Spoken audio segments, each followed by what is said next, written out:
Storm is the most boring hero in Marvel Rivals? At number 33, the least fun character in Marvel Rivals has gotta be Storm. I thought so at first too, but I've been having tons of fun playing her lately, and I want to show you exactly why. First, let's check out the Marvel Rivals website and read the details about her abilities, starting with her left click or main attack, Windblade. So let's talk about what Windblade doesn't do.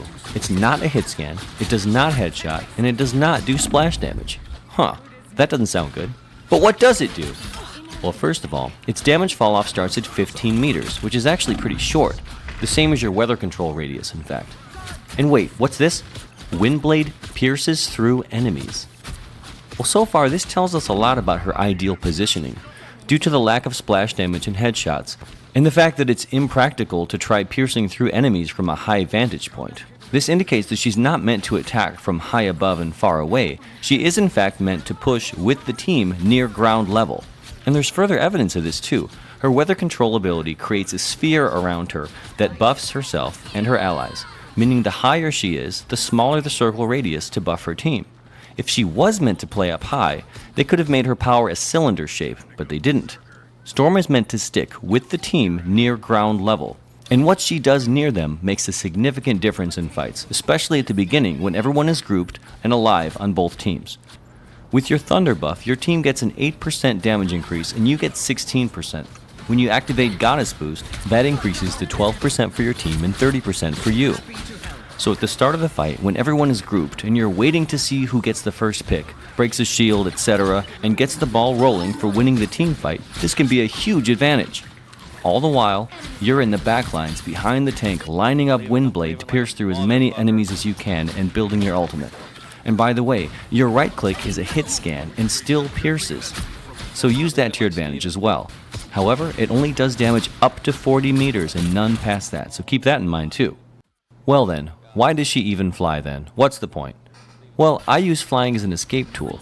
I'm usually low to the ground to let my teammates' bodies and their shields soak up damage while I shoot through them, but if a melee dives my backline, I just go up to avoid them and shoot down. Better yet, I switch over to the Tornado buff and activate Goddess Boost if I have it. This makes me move 40% faster, my teammates move 20% faster, and enemies in my radius move 15% slower. Now I'm above them zipping around and shooting easy shots on the slowed enemy that tried to dive our backline. This works great on Black Panther and Magic especially. Flying is also great for taking higher up cover that other ground-based characters can't, while still staying within buff radius for my team. And if you're liking the video so far, please consider liking and possibly subscribing. I'm really enjoying Marvel Rivals so far, and I think I'll be making content for it for a while.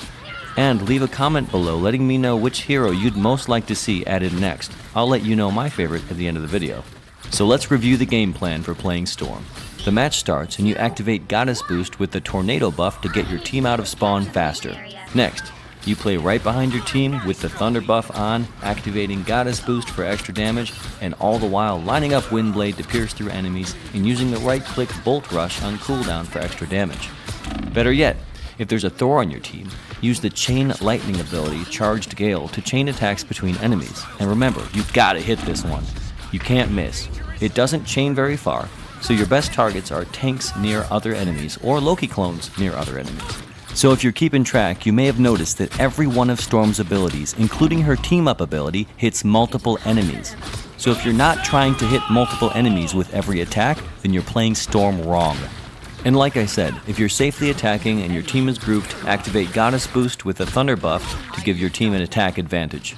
If someone dives you and you need to escape, or you see an enemy ult coming in, switch to Tornado. All the while you're farming up attacks for your ultimate, Omega Hurricane, and we all know how amazing that is. And here's a quick tip for the ultimate. You probably already know how to start the ultimate. You hit the ultimate button, pick a spot in the ground, then use your main attack to activate the Omega Hurricane at the spot you designated. This draws enemies towards you and does a ton of damage. However, keep in mind that you yourself are the Hurricane, and you will end up where the ultimate ends. So make sure your path of destruction ends in a safe spot. And that's about it. I hope this guide helped you and you have a ton of fun playing Storm like I do, and thanks for watching. Oh yeah, and which hero would I like to see added the most?